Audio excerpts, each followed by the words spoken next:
ए परिवार को छोड़ करके हमारे आपके बीच में नहीं रहे बाबूजी, लेकिन आत्मा झरोखों से जाग रही होगी। हमारे दरवाजे पर के आयल बा, के ना आयल बा। ऊपर वाले से मेरी विनती है, उस परमात्मा से, उस आत्मा को कहीं भी रखे होंगे प्रभु, उस आत्मा को उचित स्थान देने का कष्ट करेंगे। ये दुनिया में जायल हो जाए कि सबके बा, केहू आज केहू काल केहू को परसों, लेकिन जाना सभी को है।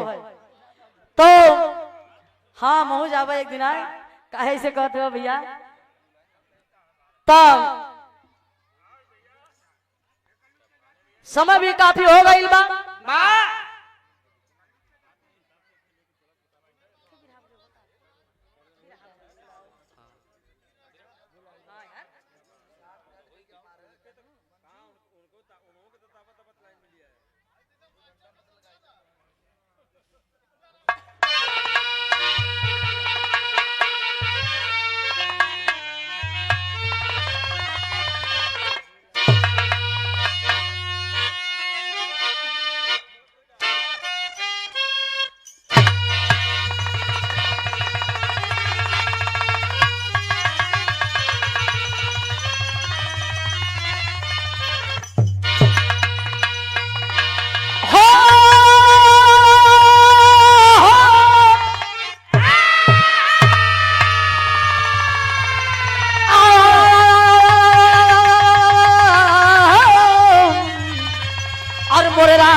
एक छोटा सा भी रहा ये आप लोगों के बीच में, और यदि हम खानदानी भी रहा सुनावे चलत ही। आओ मास्टर भूमिका का भाव तनी सबर के लेला।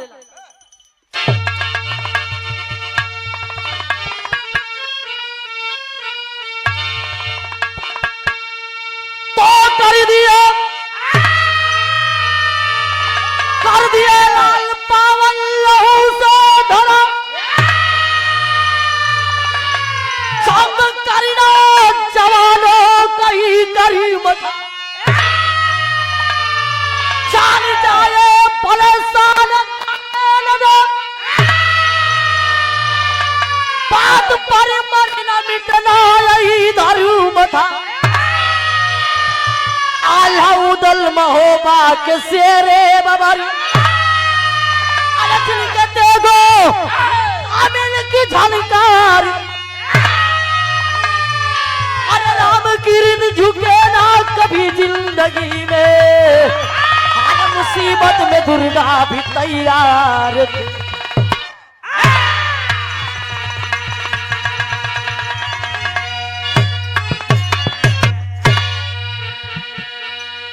राम किरण झुके ना कभी जिंदगी में, हर मुसीबत में दुर्गा भी तैयार थी। जेकरे भुजा में माई मैहर वाली विराजमान है, कैसे अपमान होई हो।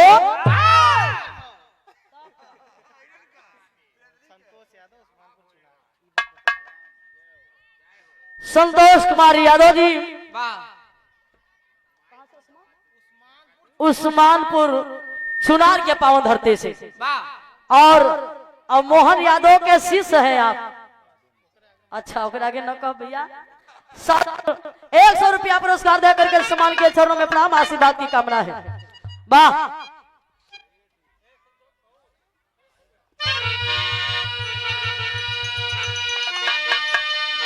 कहानी शुरुआत हो गई बिरहा हमारा आलाखंड से। बिरहा में एक लाइन कव्वाली का भाव हो मास्टर।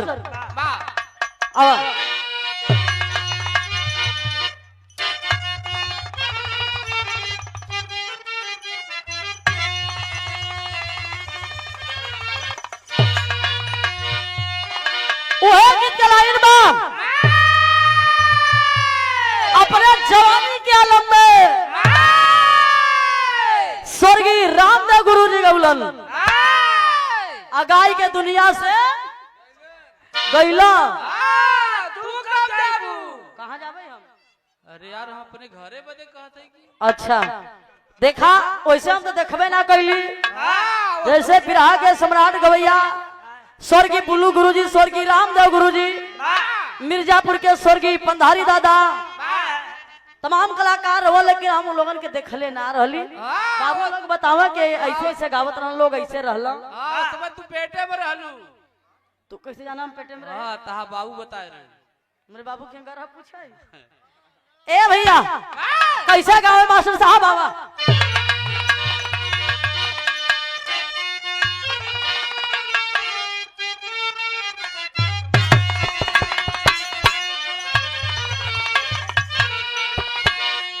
अरे काबे में, अरे काबे में, अरे तेरा जलवा काशी में नजारा है।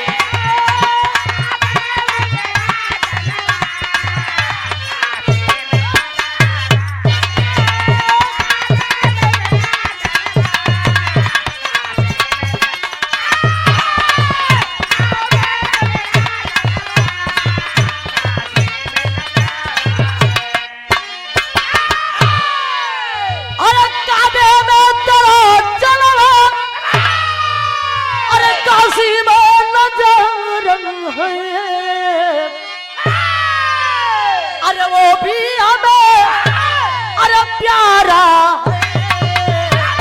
ये भी हमें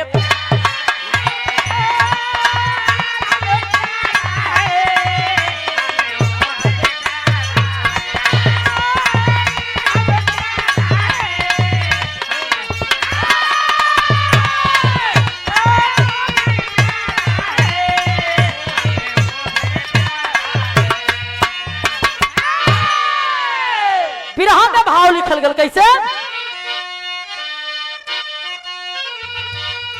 अरे मौत भी थारी, अरे मौत भी थारी धराती है दरी से, जंग में उस जवानी के आगे।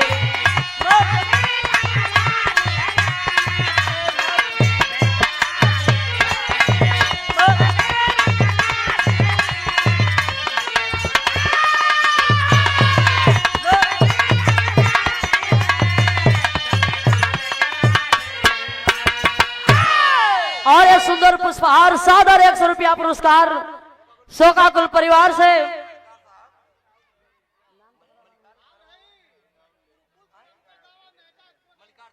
पुरन कोई होता ए शोकाकुल परिवार से, धर्म के पिताजी, हम सबके गार्जियन हैं। चरणों में प्रणाम, आशीर्वाद की कामना है। अक्सर में सभी लोगों के प्रणाम बा।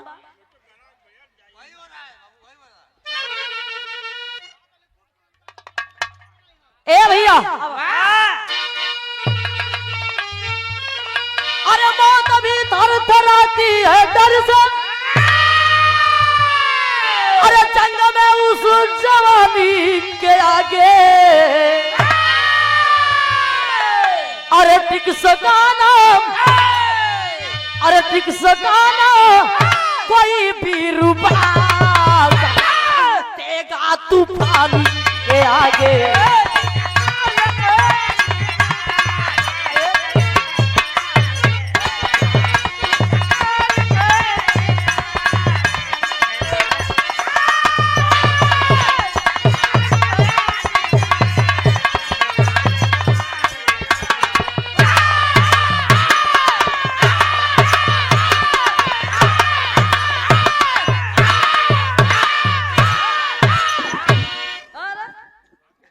माननीय श्री राम के यादव जी मलकार साहब आपके तरफ से 200 रुपया पुरस्कार सुंदर पुष्पहार देकर के सम्मान किए। चरणों में प्रणाम, आशीर्वाद की कामना करते हो।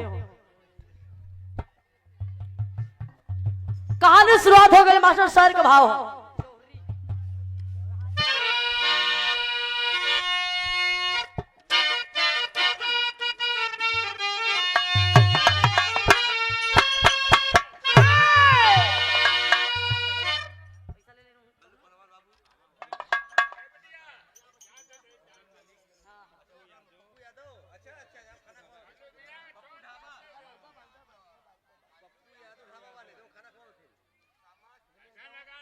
पप्पू यादव ढाबा वाले और जो कलाकारों का बहुत सेवा सम्मान करते हैं आप, वाह सुंदर पुष्पहार सादर 200 रुपया पुरस्कार दे करके आप सम्मान किए हैं। और हम चाहते हैं कि आप एक बारी मंच पे आज आपका स्वागत हो जाए।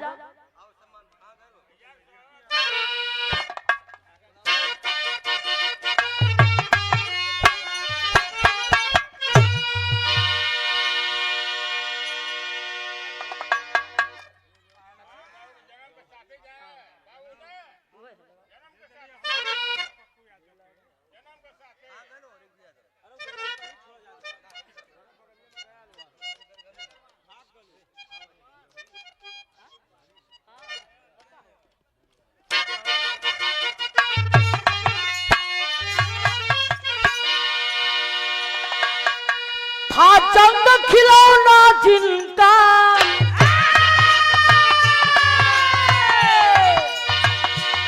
जंगी फौलाद जवानी, जो चाहा करके छोड़ा है उनकी अमर कहानी। सिंगार दिल के तनकाम बरसी फालाम आला उदल के मामाम